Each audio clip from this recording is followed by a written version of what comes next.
Chers amis, bonjour, Mesrat Hachem, ce qu'on soit pour la tzlacha, les refouachim, tous les bénisraël, qu'on entende de bonnes nouvelles pour les chayinim, pour les chatoufim.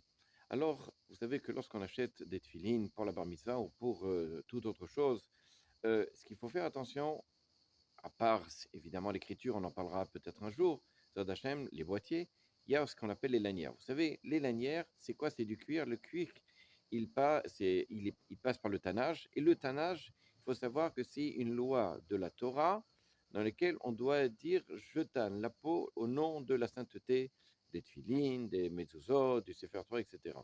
Et le tannage, il passe par quoi? Alors, c'est une discussion, savoir est-ce que le tannage, il passe par la chaux ou par autre chose. Alors, la Gemara dans Shabbat, dans Aïn Tet, là-bas, et c'est aussi les Géonim qui discutent là-dessus. Le tannage, c'est en présence de sel. On met du sel, etc. Alors, peut-être qu'à partir au moment où on met le sel, alors c'est là où on doit dire les Shem au nom de la sainteté, etc. Maintenant, le Mishabro, lui, il n'est pas d'accord. Lui, il dit le sel n'a rien à voir d'ailleurs. D'autres postes qui me disent le sel n'a rien à voir, puisque le sel, il est là juste pour contenir la peau, pour préserver la peau, pour enlever les bactéries, etc., mais pas pour tanner. La chose est, le Mishabro dit, c'est à partir du moment où on le met après le sel dans l'eau, qu'à ce moment-là, il faut dire les Shem Kedusha. Ça veut dire qu'en fait, quand est-ce qu'il doit y avoir le tannage? À partir du moment où on le met dans la peau, et ça doit donner un juif et non un non-juif.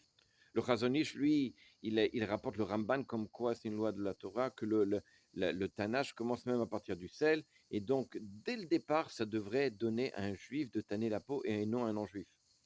En tout cas, ce qu'il en est, c'est que de toutes les façons, Marloquet, le Meiri et d'autres Rishonim disent que ce n'est pas forcément le sel qui vient tanner, mais c'est les autres choses. Il y en a qui disent que c'est vraiment à la dernière minute, c'est-à-dire quand c'est le chaud. Il y en a qui disent qu'on n'utilise pas la chaux pour le tannage.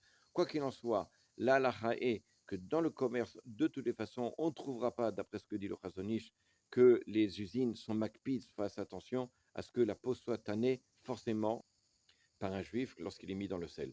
À bientôt.